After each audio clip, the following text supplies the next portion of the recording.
Hello bachchon, let's see this question. It is based on the passage. It says that the general motion of a rigid body can be considered to be a combination of first, a motion of its center of mass about an axis, and second is its motion about an instantaneous axis passing through the center of mass. These axes need not to be stationary. Consider an example, a thin uniform disk welded horizontally and revolving.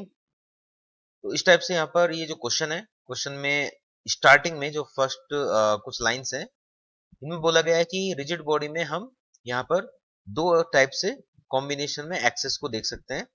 एक हो गया centre of मास के about rotation, जैसे कि यहाँ पर ये दो डिस्क हैं, ये जो डिस्क के दो पार्ट हैं, एक पी पार्ट एक क्यू पार्ट। तो यहाँ पर ये जेड एक्सेस के अबाउट इस कंप्लीट डिस्क का रोटेशन होगा। तो एक तो जेड एक्सिस हो गया जिसके अबाउट ये कंप्लीट डिस्क यहाँ पर रोटेट होगी, और यहाँ पर जो गिवन पोजीशन है, इनिशियल पोजीशन, उससे फाइनल जो अपोजिट पोजीशन है यहाँ तक कैसे पहुंच जाएगी। तो इस कंप्लीट रोटेशन में जेड एक्सिस हो गया यहाँ पर एक्सिस ऑफ रोटेशन। सेकंड यहाँ पर बोला गया है it's motion about an instantaneous axis passing through the centre of the mass. तो अगर हम यहाँ पर देखें पी क्यू को, तो पी का जो इनिशियल पोजीशन है यहाँ पर है, और लेकिन इधर पी का पोजीशन चेंज हो गया, अपोजिट हो गया इधर। तो ये तभी हो सकता है जब कोई बॉडी इस टाइप से अपने सेल्फ के एक्सिस पे रोटेट हो, क्योंकि जब वो सेल्फ के एक्सिस पे रोटेट होगी तो पी पॉइंट यहां से घूम के कुछ देर में इधर पहुंच जाएगा, ठीक है, अपोजिट डायरेक्शन में वो पहुंच जाएगा। और यहाँ पर अगर पॉइंट है तो वो इधर से शिफ्ट होकर इधर आ जाएगा। तो क्वेश्चन में कुछ इस टाइप का ही हुआ है।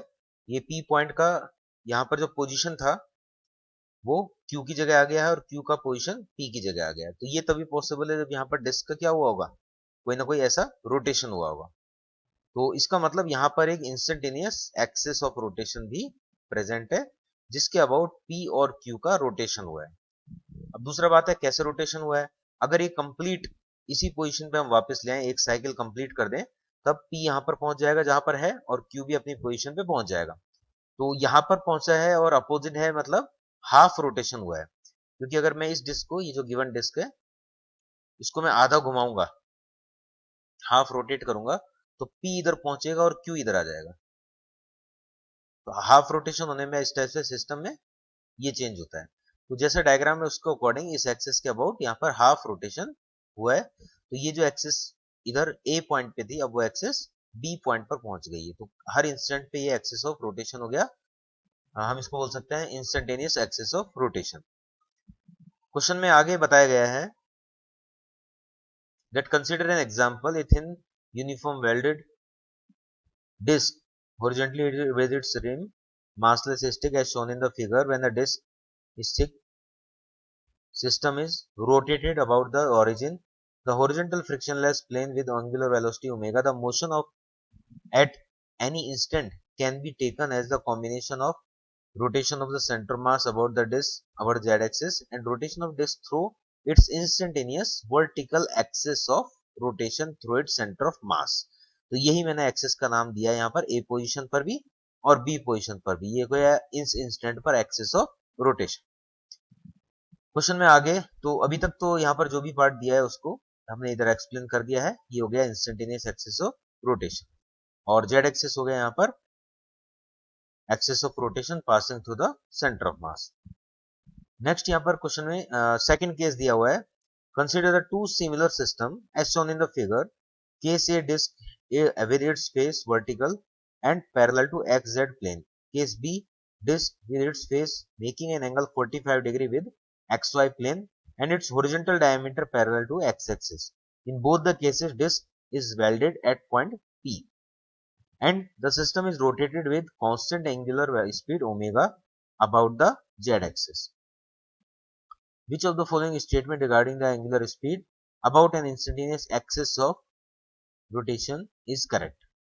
Passing through the center mass is correct. 2012 में ये क्वेश्चन पूछा गया था।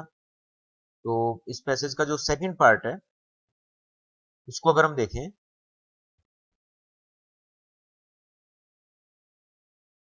तो सेकंड पार्ट में यहाँ पर जो डिस्क है वो इस टाइप से जेड एक्सेस के पैरेलल उसका फेस दिया गया है और पी पॉइंट पे उसको वेल्डिंग कर दिया। ये पॉइंट पी हो गया और ये पॉइंट क्यू हो गया। तो यहाँ पर अगर हम इसका रोटेशन लेंगे जेड एक्सेस के अबाउट, वो तो होगा ही सेंटर मास के अबाउट। इंस्टेंटेनियस एक्सेस अगर देखेंगे तो उसके लिए हमें पहले देखना होगा कि हाफ रोटेशन में कैसा दिखाई देगा। तो हाफ रोटेशन के बाद में ये इधर पहुंच जाएगा, ये हो जाएगा पॉइंट पी और ये पॉइंट क्यू। तो पॉइंट की पोजीशन तो चेंज नहीं हुई, तो फिर चेंज क्या हुआ है? अगर हम ध्यान से देखें, अगर हम सपोज यहां से देख रहे हैं और ये जो डिस्क है, इस डिस्क में दो पार्ट है। डिस्क का ये पार्ट है सपोज रेड कलर का, और डिस्क का जो बैक पार्ट है वो है सपोज इधर से दिखाई दे रहा है हमें ब्लू कलर का। हमें आईज से जो दिखाई देगा वो अभी क्या दिखाई देगा? फिलहाल ब्लू कलर का दिखाई देगा। लेकिन जैसे इसका हाफ रोटेशन होगा इधर, तो हाफ रोटेशन होने के बाद में यहाँ पर जो रेड फेस है वो घूम के आगे आ जाएगा और ब्लू फेस पीछे चला जाएगा।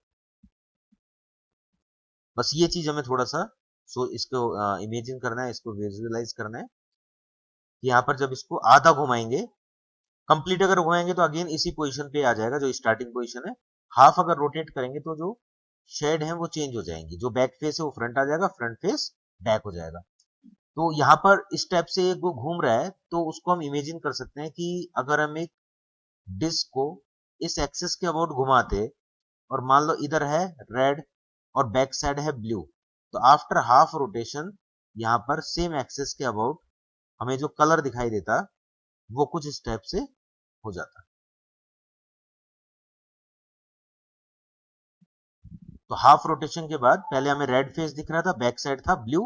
हाफ रोटेशन के बाद हमें ब्लू दिखेगा और बैक साइड होगा जो फेस है वो रेड।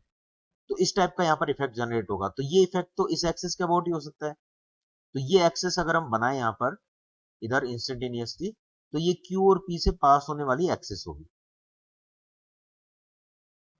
तो अगर हम एक्सेस बनाए तो ये जो एक्सेस होगी पी क्यू से पास होने वाली, ये होगी इंस्टेंटेनियस एक्सेस ऑफ रोटेशन। अब अगर हम बात करते हैं 45 डिग्री पर इंक्लाइन करके इस पोजीशन में, तो इस पोजीशन में भी उसी टाइप से 45 डिग्री में जो इंक्लाइंड है फेस, इसका पोजीशन इधर चेंज हो जाएगा। ये पोजीशन कन्वर्ट हो जाएगी इस पोजीशन।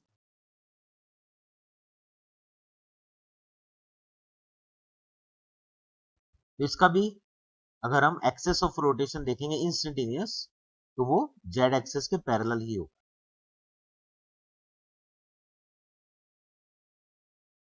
तो इसको अगर हम टर्न करें 45 डिग्री पे टिल्ट करें तो इस पर कोई फर्क नहीं पड़ेगा।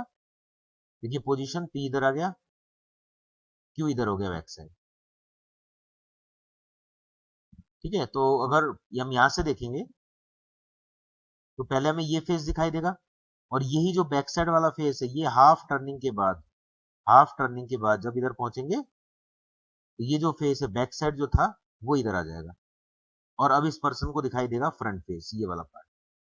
तो अगेन सेम इफेक्ट जनरेट हुआ है। तो ये इफेक्ट भी यहाँ अगर हम एक्सेस लें इसका इंस्टेंटेनियस एक्सेस, तो वो जेड एक्सेस के पैरेलल ही होगा जिसके अबाउट ये इफेक्ट जनरेट होगा।